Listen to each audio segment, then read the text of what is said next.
is because that is the crucial time to teach young people how to read. First, dreams. Now, I grew up in Philadelphia. We had this singer, his name was Music, and he had a song called Love, and one of the chorus was, "Love, so many people use your name in vain." Dreams, so many people use dreams in vain. Some people think that dreams are weak and sentimental, but I'm here to tell you that dreams are a powerful process that can propel our young people towards their destinies, or towards, like you just said, my good brother, purpose. So I define dreams as a vision of personal fulfillment and social consequence. Now, just to use some religious terms, personal fulfillment is your calling. What has God created you to do? And social consequence. How are you going to make the world better? Because it's just not enough for you to say, hey, God put me on this earth to have an innovative mind, you make millions, and then the world suffers because that gift that God has planted in you is a gift that hasn't helped transform the world. I want to talk about a young man who I met in the library, not this young man, I met him out. So 2 years ago, I volunteered in the library where I was teaching young people how to read. I walked into the library and I met a young man named Malcolm, who is a future architect. This young man was what they called a gamer. He would walk into the library at 10 o'clock and he would play video games all the way up until 8 o'clock at night. The same video games, Fortnite, Roblox, whatever other games. This young man was left down twice, and he was only 12 years old. He hated school, thought reading was boring. So I walked into the library, and I said, guess what? Hey, anybody want to read? The kids on the computers, they just look at me. So I said, oh man, no, you messed up, man. You got to do something else, man. You got to ask the question. I said, who wants to sit up there and build the city of the future? The young man's head peeked beyond the computer screen. He looks at me, gives me eye contact. I said, I got you. Come on, let's go over to the game table. So we walked over to the game table, and I said, look, what do you want to do? You want to build the city of the future with Lincoln logs, or you want to build it with magnetic blocks? He said, magnetic blocks. I said, I got you. So we sat there for almost an hour and a half. This young man and I built what we call the city of the future. Now, if you take it way back to some of the psychologists and learning specialists, they say, guess what? In order to reach young people, what do you have to do? You got to play with them. So he and I built it. I said, time out. What's your dream? He said, dream? Yeah, what do you want to be when you grow up? I want to be an architect. I said, word? He said, yeah, architect. So then I asked him another question. What's your superpower? He said, superpower. Now, this was me working on this concept over and over. So if you ask a kid, what's your talent? If they go to church, they're going to sit up there and give you a church answer, right? You know what I'm saying? But they don't know what the talent is. So I said, what is a word that I can use that reach young people at their needs? Superpower. So I said, what do you like doing? What makes you special? He said, I love building. I said, word? I said, well, that's why we built the what? The city of the future. All right, that's what I'm talking about. I said, what are you interested in? What type of books do you like? He said, I like superhero books. Now, I have 2 boys, 1 4 and 1 6. If you ask both of them what they want to be when they grow up, the first thing they're going to say is, guess what? A superhero. I said, okay, you're going to be a superhero, and then what are you going to do when you're a regular person? You know, superheroes got to be regular people too, right? And then they say, engineer, firefighter, you know? And so, one of the things I would do with the young people, just stepping away from the Malcolm example, but one of the things I would do with the young people, especially my sons, was I would get them a book about Batman. But we're just not going to read about Batman just catching Joker. We're going to read about Batman as it relates to values. Then I said, look, it's not enough for my kids to be looking at Batman. They need to see a superhero that looks just like them. So I got Green Lantern. Back in the day, Green Lantern. Right? And then I said, it's not enough for my kids to idolize, to love these fictitious characters. They need some real black folks that look just like them that did some super amazing things. So there's a woman by the name of Dr. Kimberly B. Brown. She got a PhD from Howard University. She created a great book called Superhero Like Me. It runs through short biographies of African American men, and she wrote one for black girls too. It's called Queen Like Me. But this book talks about Carter G. Woodson, Malcolm X, some coaches some famous HBCU coaches. But at the end of the day, what my boys needed was a book, just like this young lady needed, was books that did what? Was a mirror. It looked just like them. The characters looked just like them. But they also needed what? A sliding door. They needed what they call window books. Books that did what? That showed them what their future could look like. So, just as a quick pause for the cause, we're not primarily talking about, guess what? The problem. We're not just primarily talking about looking at black kids who can't read from a deficit mindset. We're saying, look, we gotta work with what we can. We gotta inspire these young people. But how do we inspire young people? We can't meet them at their academic need, because this kid knew that he couldn't read. But even though he couldn't read, I had to ask him, what are you strong at? I just took note of, he said, I don't know what I'm strong at, Dr. Griffin. I said, well, look, you focused. You got attention to detail, taking these blocks off and on and creating this part. It's like, yeah, that's the truth. What was his barrier? He couldn't decode words. Now, we all know that there's a rigorous debate that science has already provided the answer to. It's phonics work versus whole language. As a kid, I learned from the whole language philosophy. I didn't learn how to read literally the rules of phonics until I got to graduate school. If a big word came across my textbook, I would go to Webster.com, I would look it up, and I would push the speak button, and it would break the word down. That was how I learned phonics. That was how I learned how to read. But too many kids don't get that opportunity to look up and go to college. Because I made my way to college. That's a whole long story. There's another 30-minute presentation about that. But one summer, I was teaching my two boys how to read. And I said, look, they're just not going to read by them just sitting on my lap and me reading books to them. They got to learn the rules of phonics. They got to learn how to do what? Decode. They got to learn how to do what? Break the word down. So I developed PowerPoints. So I said, all right. That's when the sound is of the letters. And this is my wife's voice. Oh my. So I would teach this to my sons, but after I taught it to my sons and they started to get it, I wanted to see, does this work? So what I used to do, especially with this young man Malcolm, I said, look, we're not going to see any of these words in the books that we're going to read. But guess what? I just want you to practice this. He said, all right. So I said, all right. This blended sound is, guess what? Shh. Shh. I said, you say that when you say shh. Shh. And then this one is eat. So let's put it together. Shh. Eat. Shh. Eat. And then all of a sudden, guess what happens? This young boy, that's young boy. My bad.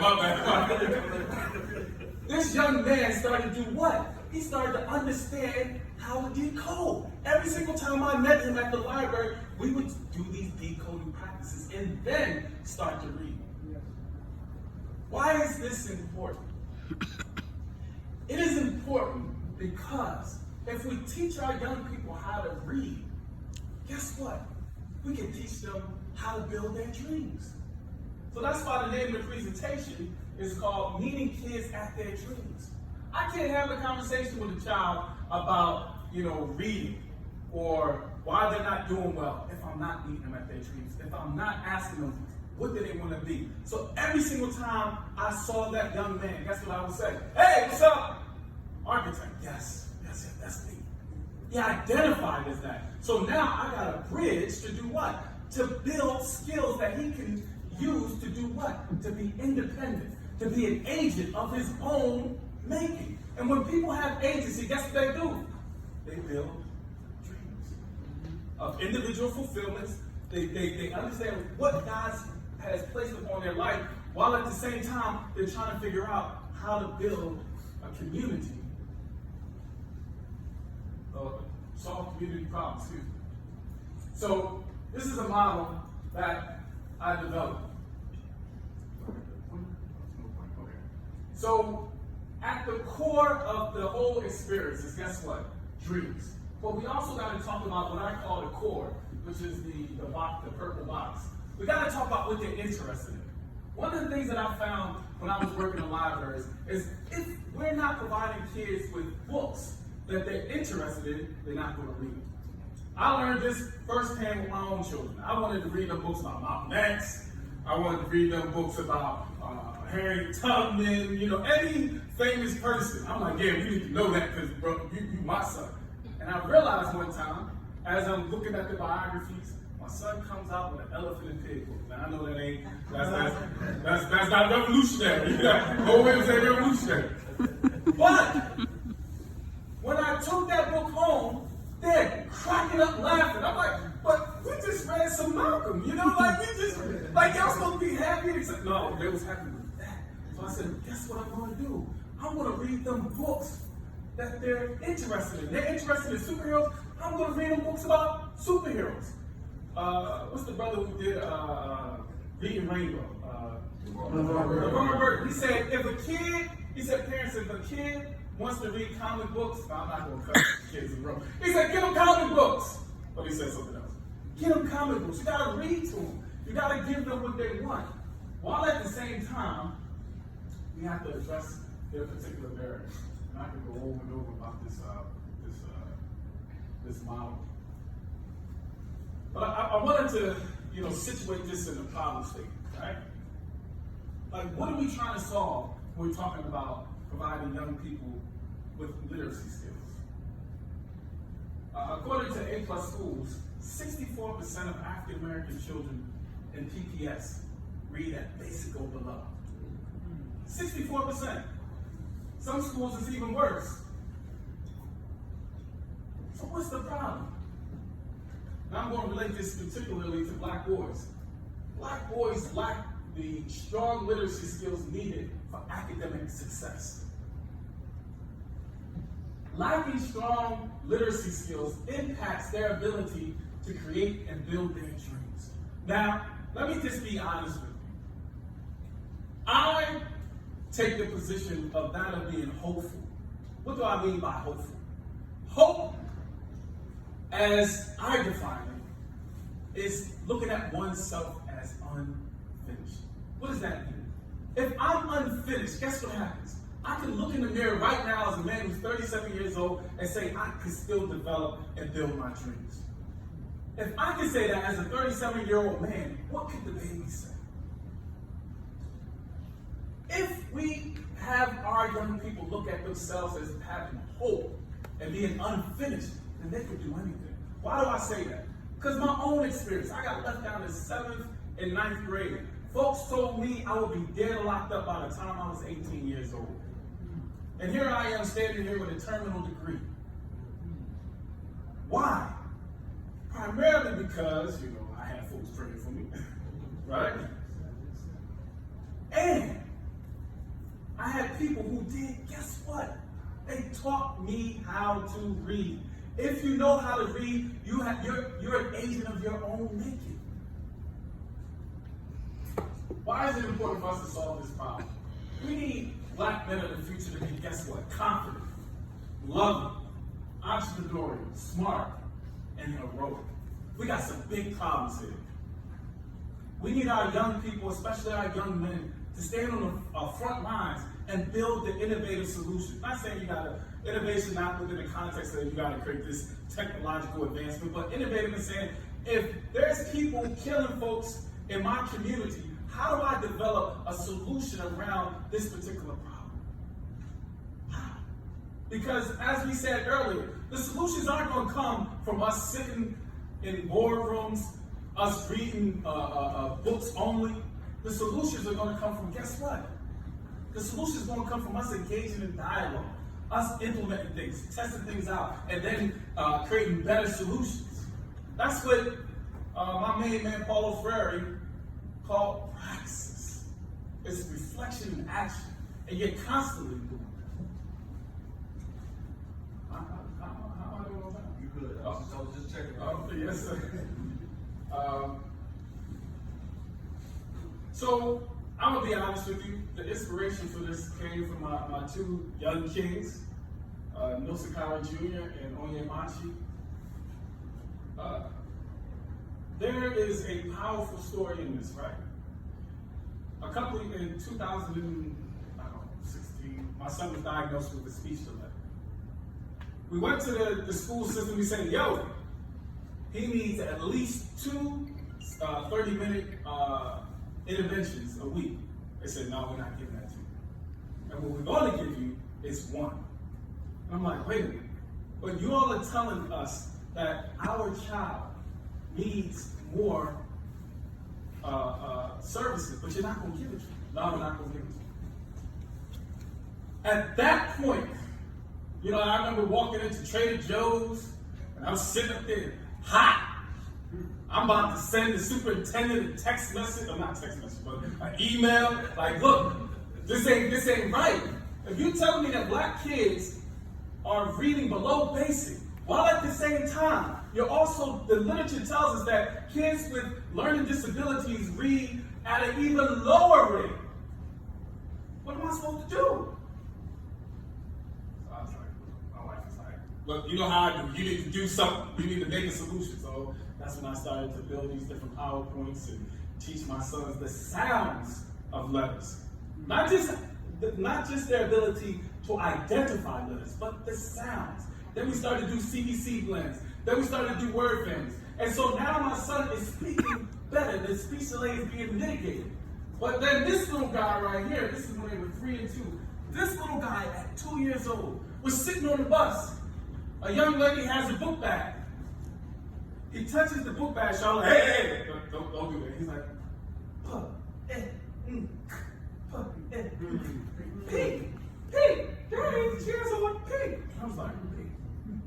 He goes into his classrooms now as a 4-year-old reading. He was reading at 2.5. Why? Because I started early. Now, I'm not sitting up there saying that my son is a Jesus. You know, that's I believe that. But I'm not saying that he's the only genius. You follow me? Like, if my son could learn how to read by learning the sounds of letters at 2.5, why are we starting that later on? Why are we starting to teach our kids how to read and understand the sounds in 1st grade? We're doing it all wrong. And my son, my oldest son, the boy is reading. I ain't bragging, but the boy got an A in reading. I was happy. Why? Because I focused on sounds. I focused on phonemic awareness, phonics in general. But if the system is not going to do that for our kids, we got to do it. There's so many black men that I went to college with at Lincoln University who couldn't read. I had a friend who was the vice president of student government. I remember one summer we had to stay up there for all this professional development as leaders, blah, blah. He had hooked on phonics. Folks was laughing at him. Like, that's what that brother is now. He's working on his PhD. He got a MDiv, a pastor. Might even be a chaplain at Lincoln, I'm not sure. But working on his PhD, but he worked hard. But we need to start to be innovative. We need to do interventions to help our black boys right now so they can accomplish their dreams. And we need to be preventative. So when my son walked into a 3-year-old preschool class, they say he can read, but that stage development is not where he should be at. He should learn how to read in 1st grade. I said, why? Why should he learn how to read in 1st grade? Why shouldn't he learn how to read now? Now, just like they used to tell us back in the day, it's dangerous. Never forget one time I read the story to my boys. This story was like T'Challa, Black Panther. So, you know, it's in Black Panther, I'm feeling, you know, they're like, T'Challa's so smart, he's a boy, blah, blah. But then they're like, T'Challa, father got killed. I was like, T'Challa, father got hurt real bad. And so, as I'm reading, Onyemachi like, T'Challa's father got killed or murdered. I was like, hey. And was like, really? And I was like, hey, boy, hey, the boy, he got hurt real bad. That's what we're going to call him. Then I said, kill him. Ah! But it's dangerous. But we got to teach our black boys this stuff. Why? Because if we teach our black boys how to read, guess what happens? They become agents of change. They develop their dreams. They make the world better. And trust me, it's just not black boys who need this. And I'm going to give a black girl story, right? I'm in the library, Homewood Library. There's a young lady. I was like, do you want to read? She said, yes. And that's a totally different story. Little girls, they'll say, yes, I want to read. Little boys are like, no, I'm good. You got to really like pitch it, right? You got to do an elevator pitch with little black boys. So I said, what do you want to be when you grow up? She said, a mechanical engineer. I said, what? I said, I can't even spell that. You don't have to break down what that is. She said, a mechanical engineer is people that take one thing and put it together. That's what a mechanical engineer is. I said, so what do you want to put together? She said, I want to put together, I like cutting up jeans, and my grandma has whole leather bags. I cut those up, and I make new bags. I said, wait a minute. You need to read this book. She said, what book is that? I said, Fancy Gowns. It's about this lady by the name of Carol Lowe. Don't quote me on Carol Lowe, but the name of the book is Fancy Gowns. She said, oh, really? So we sat there and read the book. As we're reading the book, guess what happens? She has the same decoding power. So we decode the words. After she read a page and we didn't have any errors, I said, time out. Just like I did with this young man. I'm going to read the rest. You just chill. Boom. She's like, yeah, you did a great job. I'm affirming. This is what the literature calls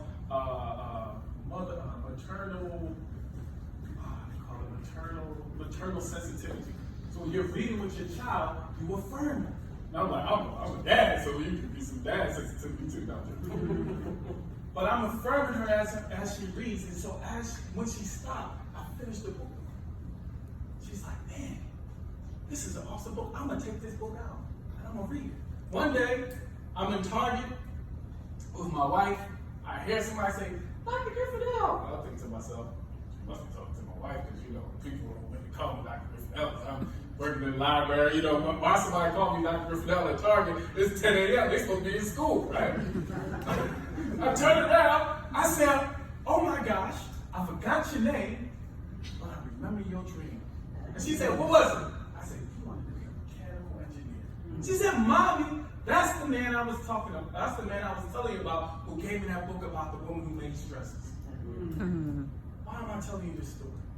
Because we got to connect literacy with dreams. Not just like, hey, if you can read, you can pursue your dreams. Like, no. Let me get you this book right here that talks about somebody making dresses. You like making things? Here goes a woman who made dresses, right? That's why it's hard.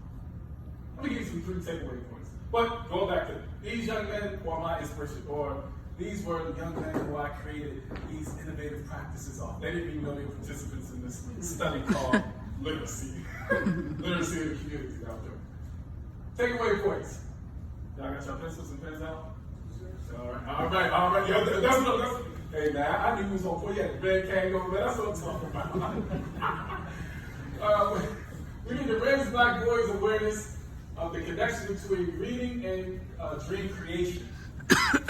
Support black boys in development of reading identity and skills. Black boys need to see themselves as readers. However we could do it. Like, I made little books out of, I would download a picture on Prism, make a little colorful picture, looks like an artist did it, and I would make books out of that, and my boys would be like, oh my God, Daddy, that's me. I'm like, that is you at the library. Yeah, you read the book. That's what I'm talking about. And the third, we need to expose black boys to books that inspire and support them in dream creation. So going back to it, they need books that are mirrors, so books that look like them, and windows, something they can aspire to. There's a beautiful book by the name of Going Places by a guy by the name of Peter Reynolds. This book is so amazing. The book basically talks about a little boy and a little girl who have a contest that they're a part of. They need to build a race car. So instead of building a race car, they build a plane. It's an amazing story how they got to the stage of building it. But it brings me back to, they need to be aspirational. You just don't need to follow directions. You can create the directions, but you can only do that if you read. And lastly, if you're on Facebook, here goes the commercial. If you're on Facebook, the Young Dreamers Book Club is a club where I write book reviews about books that are mirrors for African American children, while at the same time windows that can include Black authors, and some of them are just inspirational books in general. And that's all.